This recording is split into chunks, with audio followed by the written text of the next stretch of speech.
বিসমিল্লাহির রহমানির রহিম। আসসালামু আলাইকুম ওয়া রাহমাতুল্লাহ। প্রিয় শিক্ষার্থীরা, ওয়েলকাম টু মুমিনুলস টিচিং হোম। প্রিয় শিক্ষার্থীরা, এই ভিডিওটি দ্বারা আমরা তোমাদের নবম শ্রেণীর বিজ্ঞান বইয়ের পদার্থের গঠন পঞ্চম অধ্যায় এই অধ্যায়ের 5.4 উপশক্তি স্তরের দ্বিতীয় অংশ নিয়ে আলোচনা করব।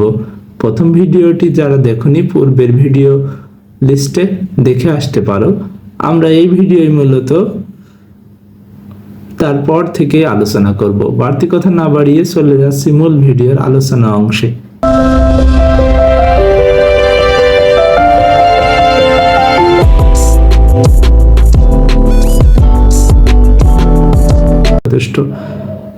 আমরা প্রতিটি শক্তি স্তরকে তার উপশক্তি স্তর বা অরবিটালে ভাগ করে ফেলেছি।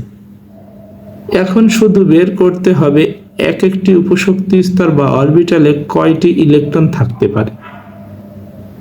কোয়ান্টাম মেকানিক্সের সমীকরণ সমাধান করে সেটি খুব সুন্দর করে দেখানো হয়।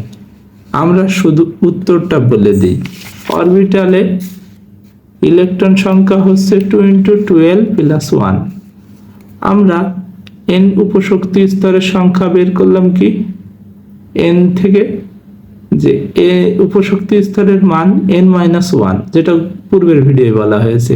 এই ভিডিওয়ে আরেকটি সূত্র শিখলাম কি ইলেকট্রনের সংখ্যা হচ্ছে 2 × 12 + 1। এটা আমরা মনে রাখবো। সূত্রটা মুখস্থ রাখলে আমরা জানি কোনো গণিতের সমাধানের ক্ষেত্রে সূত্র মনে থাকলে প্রায় 80% ম্যাথ করা সম্ভব, কারণ মান বসালেই হয়ে যায়। দেখো, অর্থাৎ L = 0 হলে যে কোনো n এর মান s অরবিটালে ইলেকট্রন সংখ্যা L = 0, অর্থাৎ L এর মান 0 বসাও, অর্থাৎ n = 1 এর ক্ষেত্রে এটা। এখন কি হবে 2 × 12, ওখানে 0 হয়ে যাবে, 0 + 1, তাহলে কি হবে 1 × 2 মানে 2 হবে, অর্থাৎ দুইটা ইলেকট্রন হবে। এক নম্বর কক্ষপথের ইলেকট্রন সংখ্যা হচ্ছে গিয়ে n = 1 এর জন্য 2, সর্বোচ্চ দুইটি হবে ইলেকট্রন সংখ্যা, সর্বোচ্চ না। L = 1 হলে যে কোনো n এর মানের জন্য p এর অরবিটাল হবে 2 × 2 ফার্স্ট ব্র্যাকেটের মধ্যে 2 × 1 + 1, এই মানটা পাচ্ছে 6, অর্থাৎ p অরবিটালের জন্য 6। আর পরবর্তীতে আমরা d অরবিটালের জন্য এইভাবে মান গুণ করে পাবো 10, f অরবিটালের জন্য আমরা মান পাবো 14, অর্থাৎ আমাদের চারটি যে উপশক্তি স্তর এর নাম হচ্ছে sp-df।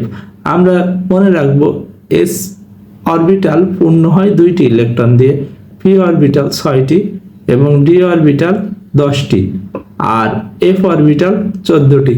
অর্থাৎ এদের ধারণ ক্ষমতা এমন, এর বাইরে ইলেকট্রন ধারণ করতে পারে না। অর্থাৎ আরো একটা গুরুত্বপূর্ণ বিষয় এখান থেকে আমরা মনে রাখতে পারি যে p অরবিটাল আবার অধিপূর্ণ থাকতে পছন্দ করে, আর d অরবিটালও অধিপূর্ণ থাকতে পছন্দ করে। অর্থাৎ আমরা মাঝে মাঝে p অরবিটালে 3টে ইলেকট্রনও সুবিন্যস্ত দেখতে পারি, বা d অরবিটালে 5টাও সুবিন্যস্ত দেখতে পারি। অর্থাৎ s অরবিটালে ইলেকট্রন যাওয়ার পর সেটা p অরবিটালে যায়, p অরবিটালে যাওয়ার পর d অরবিটালে যায়, d অরবিটালে পরে যায় f অরবিটালে। কিন্তু দেখা যাচ্ছে অতিরিক্ত ইলেকট্রন সেটা আবার s অরবিটালে ফিরে আসে পরবর্তী s অরবিটালে। কখন? যখন দেখা যাচ্ছে আরেকটা অধিপূর্ণ বা সম্পূর্ণ পূর্ণ হয়, তার আগে আসতে পারে না। এটা তোমরা পরবর্তীতে পড়ার সময় এমনি পাবা, একটু জানিয়ে রাখলাম। এখন তোমরা খুব সহজেই দেখতে পাবে যে যে কোনো n এর জন্য তার সবকটি অরবিটালের ইলেকট্রন যোগ করলে আমরা পাই 2n², অর্থাৎ এই ইলেকট্রনগুলো যোগ করলে 2n² সর্বাধিক ইলেকট্রন সংখ্যা আমরা পেতে পারি। প্রিয় শিক্ষার্থীরা, এই ভিডিওর আলোচনা এতটুকুই ছিল। তোমরা সকলে ভালো থাকো, সুস্থ থাকো, মন দিয়ে পড়াশোনা করো। তোমাদের সকলের জন্য শুভকামনা রইল। আসসালামু আলাইকুম ওয়া রাহমাতুল্লাহি ওয়া বারাকাতুহু।